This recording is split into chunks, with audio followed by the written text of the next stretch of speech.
Amigos de Escaño 131, un gusto volver a estar con ustedes y vamos a tocar un tema importante, sobre todo para los padres de familia, en estas épocas difíciles, económicamente hablando, para el bolsillo, el inicio de las clases escolares.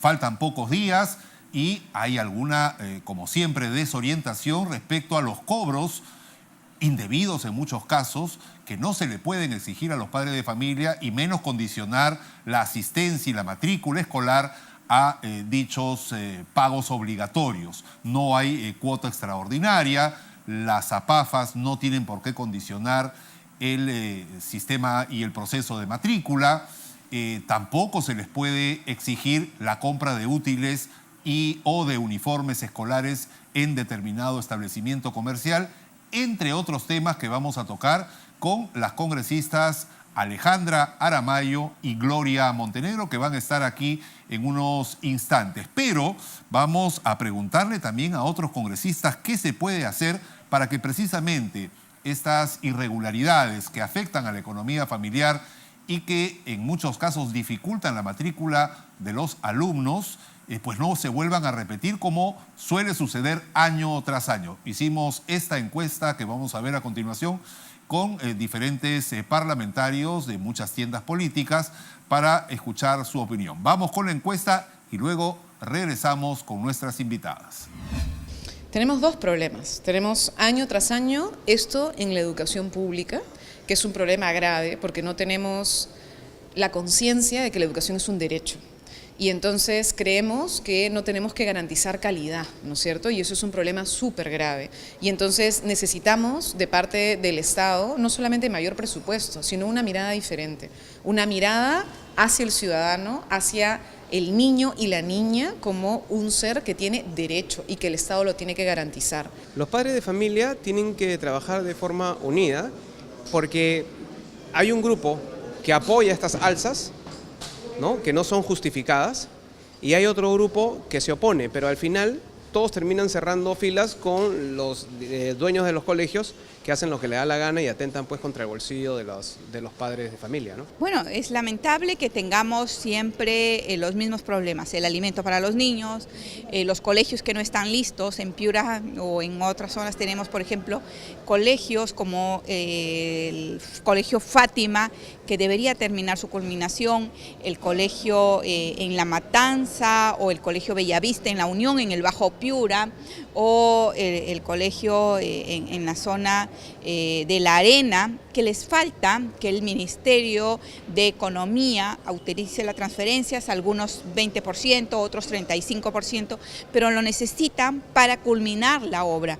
Ellos van, si esperamos hasta el 31 de marzo que se vence el plazo, ya estamos en vísperas de iniciar el año escolar. Por eso un llamado para que se pueda acelerar esta transferencia.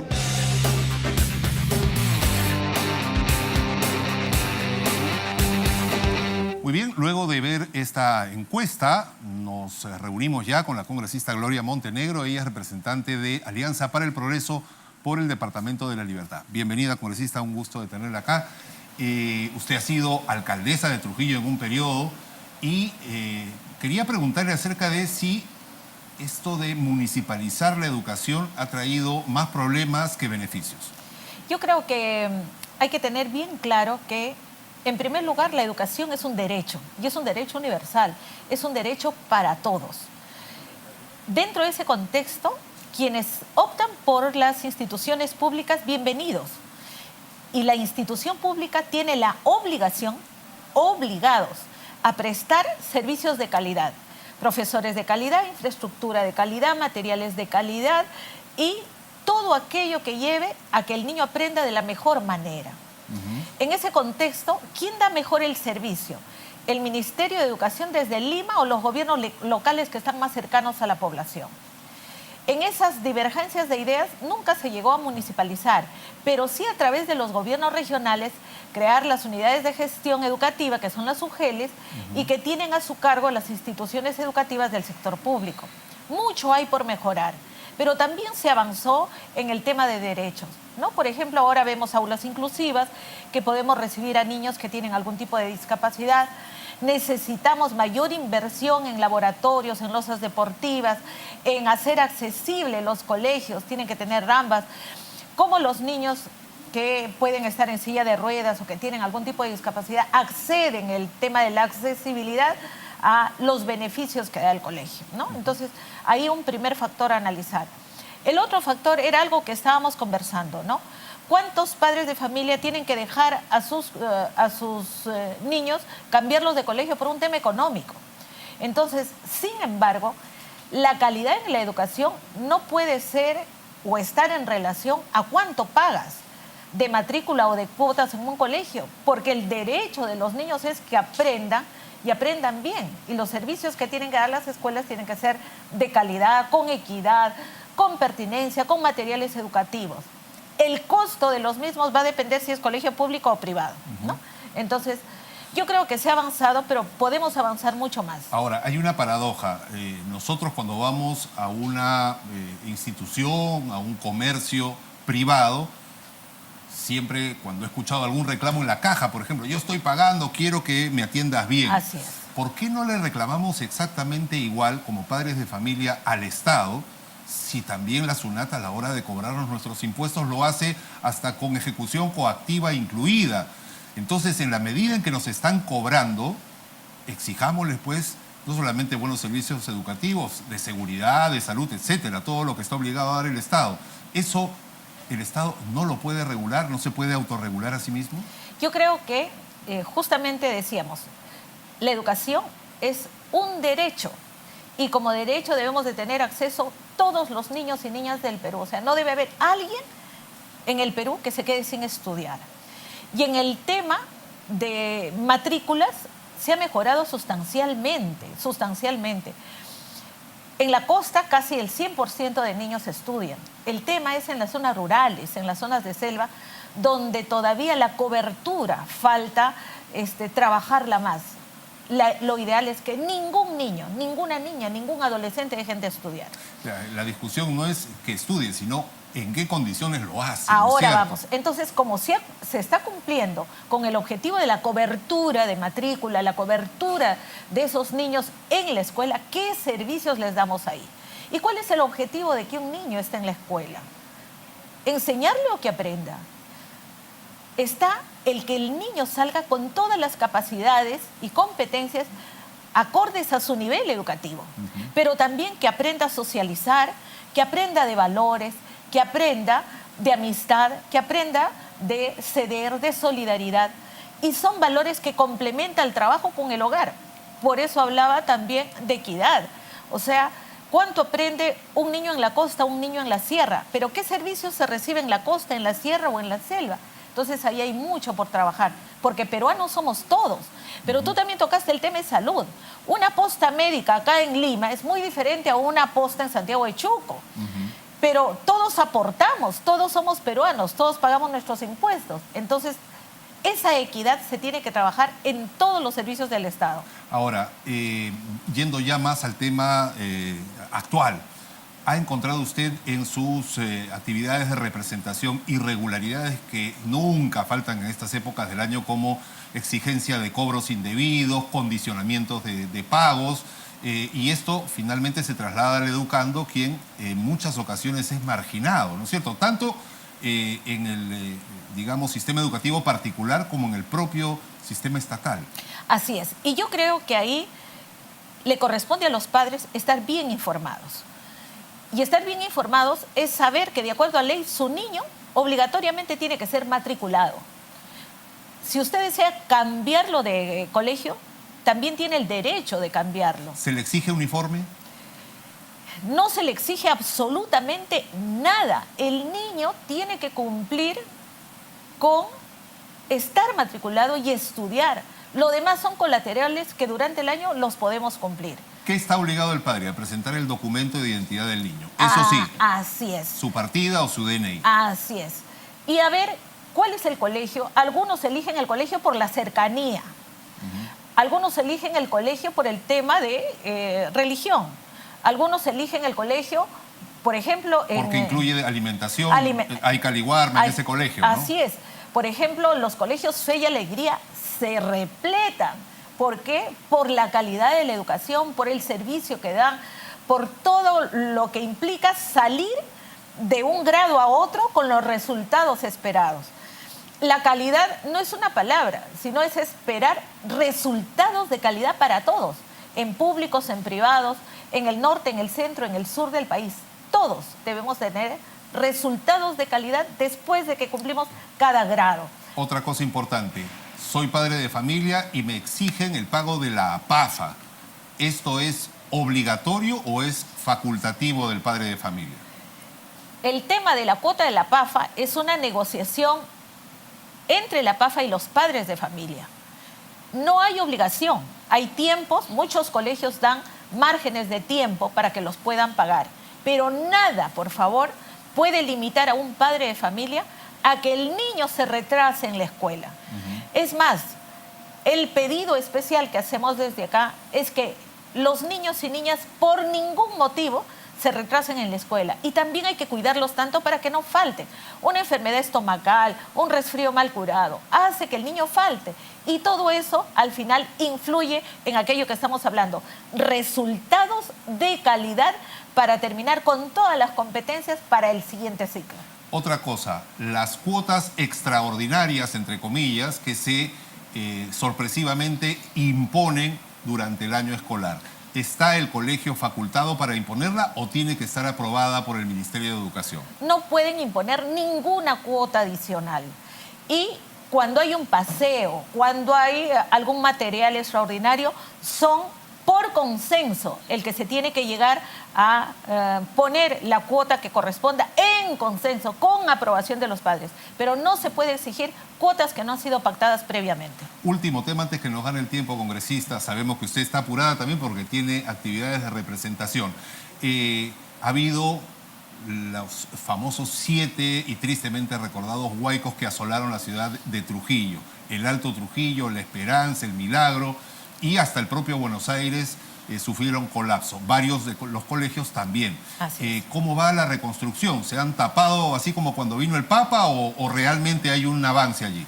Hay un avance en el tema de reparación de colegios que han estado dañados, pero hay una urgencia que es vital en estos momentos, y es aquellos colegios de zonas rurales que son de adobe, que no tienen columnas, y que ante nuevas lluvias o ante un sismo podrían afectar hasta la vida de los niños. Así es. Entonces, yo creo que el Estado tiene que comenzar a invertir ya en módulos grandes, consistentes, antisísmicos, para que los niños tengan ya un colegio de por vida. ¿Y por qué no pensar en una reubicación en algunos colegios en donde realmente es echar la plata al propio huaico, reconstruyendo por donde sabemos que va a volver a pasar otro? Así es, eso es vital.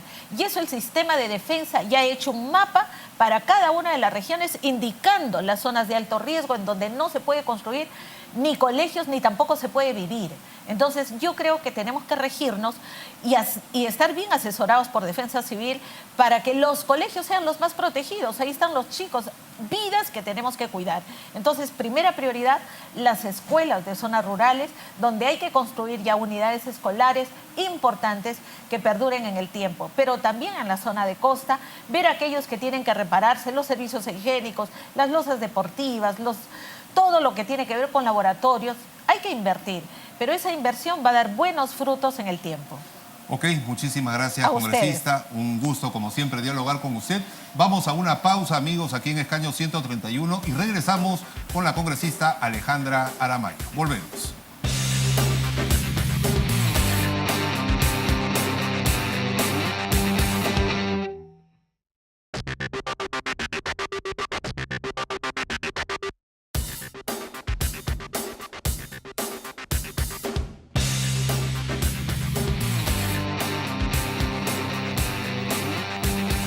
Muy bien, está ya con nosotros la congresista Alejandra Aramayo, representante por Arequipa de Fuerza Popular. Muchísimas gracias nuevamente, un gusto contar con su presencia. Muchas gracias, el gusto es mío, Álvaro. Muy bien, antes que nada lamentar esta muerte que nos hace recordar que cada cierto tiempo en nuestro país ocurren desgracias y lamentablemente en un lugar que de repente por todo lo que hemos visto no cumple las características para considerarse una vía nacional o internacional como es la Panamericana Sur en esta zona de Ocoña, 35 muertos. Muchas gracias por tu muestra de solidaridad con mi tierra. Esta era una empresa de transportes que hacía la ruta Lima-Arequipa, que se siniestra a la altura de Ocoña, del río Ocoña. Ciertamente es una zona cuyo corte de la vía es un precipicio. Exacto. Y es el mismo denominador común. Es un pasamayo de 300 kilómetros. Tú lo has dicho, es el mismo denominador común. Entonces, el tema de tener guardavías, de tener una infraestructura que permita. El territorio peruano es un territorio que tiene cortes diferentes, las vías ciertamente son con un relieve determinado. A ese nivel de siniestralidad que ya es la calidad de la vía, los efectos climáticos, las lluvias, las neblinas, en el caso del verano, se podría aminorar teniendo una buena señalética, teniendo una buena infraestructura vial. ¿Quién es responsable de esto? Esto es una vía de carácter nacional, Provías tendría que ver cuál es el estado a punto de la vía, la empresa es responsable porque desde el número de muertos que se ha logrado identificar, que es realmente significativo, muchos de ellos no estaban en el documento que formalmente acreditaba la empresa de transporte. Entonces te habla de un conjunto de irresponsabilidades que una vez más decimos, bueno, vamos a investigar. La principal causa de muerte en nuestro país no es la enfermedad, no estamos en un estado de guerra, es el transporte. Y no podemos tener esta calidad de transporte que condiciona nuestra vida. Yo lamento mucho. Muy bien. Esta informalidad se traslada también, y vamos directo al tema que nos convoca, al sistema educativo. Muchos colegios empezaron como iniciativa de los padres que invadieron un terreno y dijeron, este lote va a ser destinado para centro comunal, este para iglesia, este para comisaría y este para el colegio. Y precisamente de repente lo hicieron con la mejor de las buenas voluntades, pero en un lugar que técnicamente no correspondía para albergar a tantos niños. Se hicieron los colegios y ahora estamos empezando a ver que se han deteriorado y muchos de ellos necesitan ser reconstruidos. Estaba viendo que por lo menos en Lima y Callao el 55% de los 2.210 colegios tiene riesgo alto o muy alto, es decir, más de 1.200 colegios.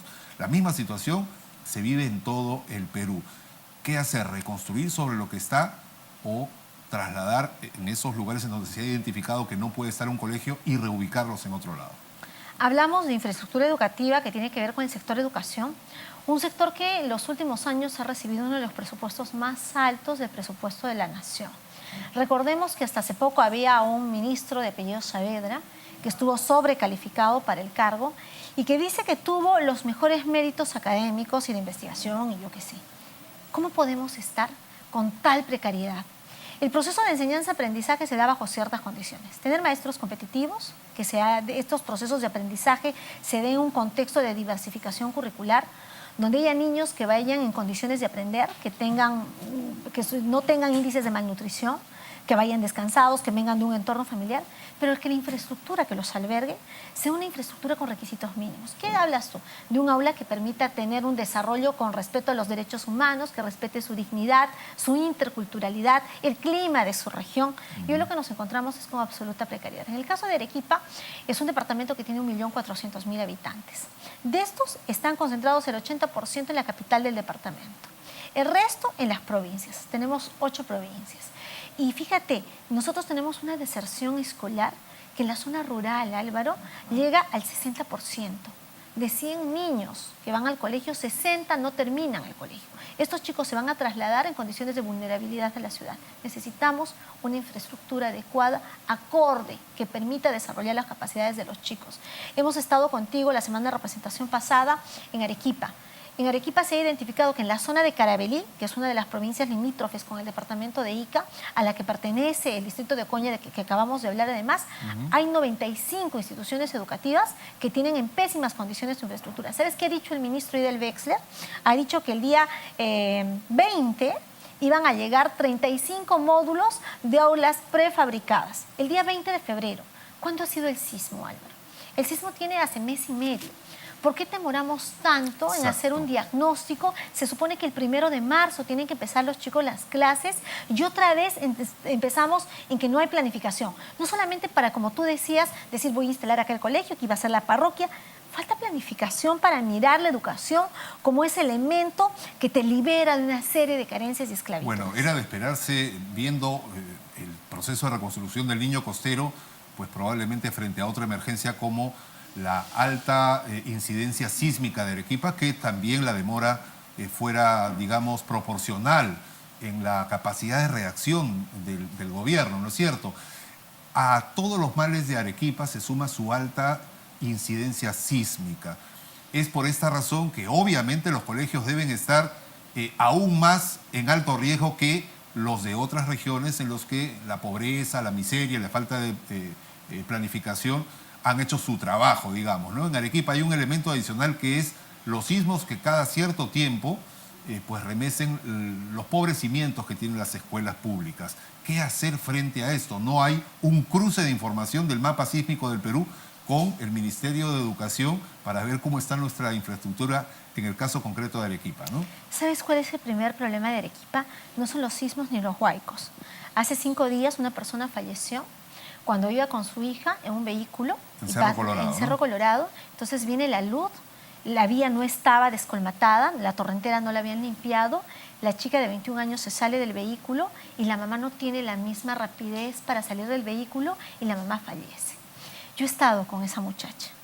¿Cuál era la responsabilidad de la autoridad local? Era limpiar la torrentera. ¿Cuál era la responsabilidad? No dar permiso para que las viviendas se instalen en zonas de riesgo.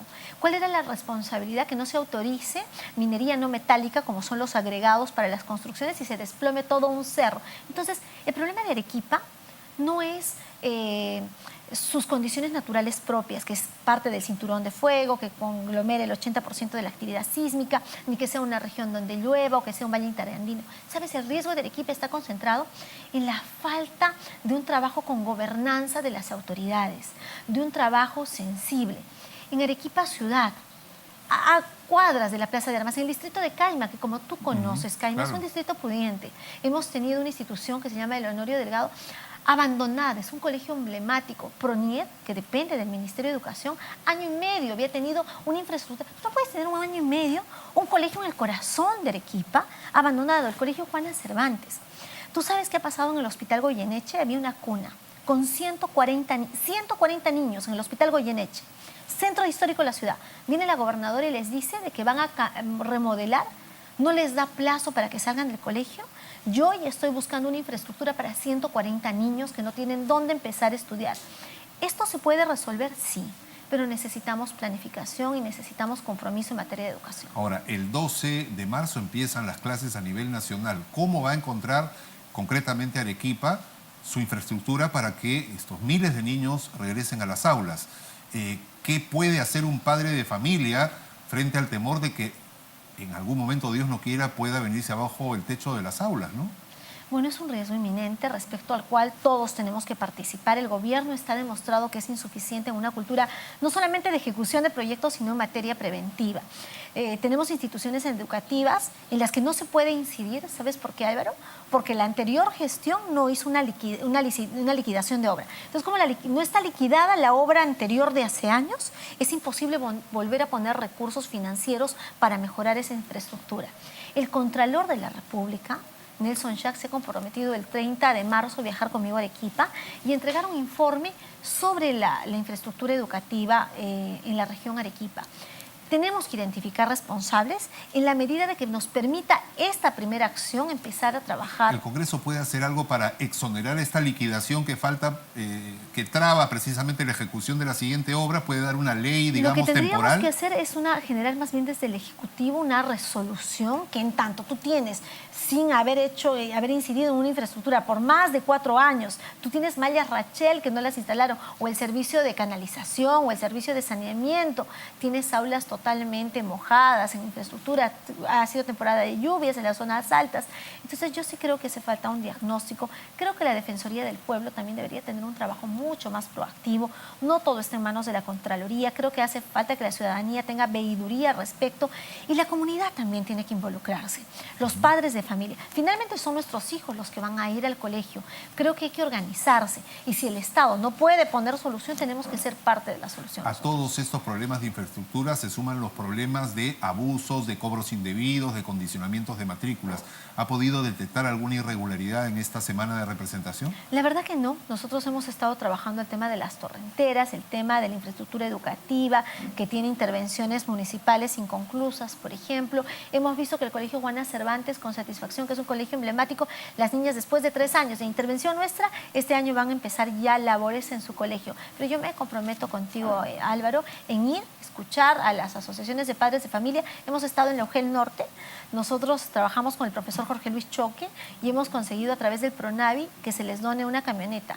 En la comisión de presupuesto que preside la congresista Karina Beteta, logramos que las promotoras de salud lograran mejorar sus dietas. Esa camioneta que he conseguido para Arequipa es para facilitar el trabajo de estimulación temprana y darles recursos a estas maestras. Muy bien, hay que incidir, sin embargo, en que no hay condicionamiento frente a ningún pago, salvo en la educación particular, el pago de la matrícula, el pago de la cuota de ingreso y el pago, obviamente, de la mensualidad que corresponde a cada mes. Y que no hay donaciones forzosas, ¿no? Ni cuotas extraordinarias. Ni te pueden ¿no? decir, mira, compra el útil de tu niño en tal sitio o el uniforme escolar es en tal sitio. Todos los cuadernos tienen que ser de tal marca, todos los lápices de tal color, ¿no es cierto?